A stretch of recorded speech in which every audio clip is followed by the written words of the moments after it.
ఆదిలాబాద్ జిల్లా కేంద్రంలో ఆర్థిక అక్షరాస్యత వారోత్సవాలలో భాగంగా రిజర్వ్ బ్యాంక్ ఇండియా పిలుపు మేరకు 2K ర్యాలీని జిల్లా కలెక్టర్ రాజర్షిష జెండా ఊపి ప్రారంభించారు। ఈ కార్యక్రమానికి జిల్లా అధికారులు, విద్యార్థులు ర్యాలీలో పాల్గొన్నారు। ఈ ర్యాలీ ఇందిరా ప్రియదర్శిని స్టేడియం నుండి ప్రారంభమై పట్టణంలోని ప్రధాన వీధుల గుండా కొనసాగింది। ఆర్బీఐ పిలుపు మేరకు ఆర్థిక అక్షరాస్యత వారోత్సవాలు నిర్వహించడం జరుగుతుందని జిల్లా కలెక్టర్ తెలిపారు। ముఖ్యంగా ఆర్థిక విషయాలలో మహిళలకు, విద్యార్థులకు అవగాహన కల్పించాల్సిన అవసరం ఎంతైనా ఉందని అన్నారు। లీడ్ బ్యాంక్ మేనేజర్, బ్యాంక్ అధికారులు మహిళలకు ఆర్థికంగా ఎదిగేందుకు ప్రోత్సహించాల్సిన అవసరం ఎంతైనా ఉందని రాజర్షిష జిల్లా కలెక్టర్ తెలిపారు।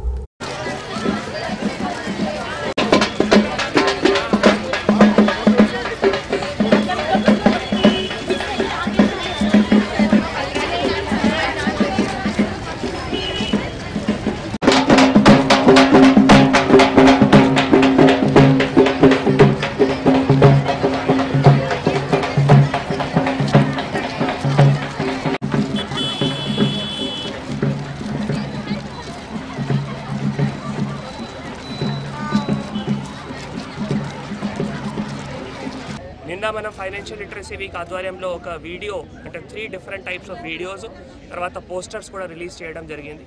ఈసారి బేసికల్గా ఆర్బీఐ ఆదేశాల మేరకు ఆర్బీఐ ఉద్దేశం ఏంటి అంటే మహిళల మధ్యలో ఫైనాన్షియల్ లిటరసీ పెరగాలి, దానికి సంబంధించిన ఆ వీడియోస్ కూడా అట్లనే ఉన్నాయి। మహిళలు ఏమైనా రంగంలో కావచ్చు, హోమ్ మేకర్ కానీ, ఎంటర్‌ప్రెన్యూర్ కానీ, ఫార్మర్ కానీ, బిజినెస్ కానీ, ఇండస్ట్రియలిస్ట్ కానీ, ఏమైనా రంగంలో కావచ్చు, వారి మధ్యలో సేవింగ్స్ కానీ, తర్వాత క్రెడిట్ కానీ, లోన్స్ కానీ, ఇంకా ఏవైతే మనం ఫైనాన్షియల్ లిటరసీ సంబంధించిన ప్రొడక్ట్స్ ఉన్నాయో అవి మహిళల మధ్యలో ఇంకా అవేర్నెస్ రావాలి, మహిళలు ఇంకా ఎక్కువ కూడా అడాప్ట్ చేయాలి। బ్యాంకర్స్ కూడా మహిళలు ఎక్కడైనా ముందుకి వస్తే వాళ్ళకి సాయం చేయాలి। దానికి సంబంధించిన ఈసారి ఆర్బీఐ నుంచి ఈ ఫైనాన్షియల్ లిటరసీ వీక్లో ఈ మేజర్గా ఉద్దేశం కూడా పెట్టడం జరిగింది। ఈరోజు ర్యాలీలో కూడా ఎక్కువగా మహిళలు, విద్యార్థులు కూడా పాల్గొంటున్నారు। సో మా రిక్వెస్ట్ ఎల్డీఎం గారితో, తర్వాత ఆర్ఎం గారితో, వాళ్ళు ఈ క్రెడిట్ ఫైనాన్షియల్ లిటరసీ టీమ్స్ కూడా ఉన్నాయో ఎక్కువగా మహిళలు కాలేజెస్ కానీ, మహిళలు ఈ మన స్కూల్స్ కానీ అక్కడికి వెళ్ళి వాళ్ళ మధ్యలో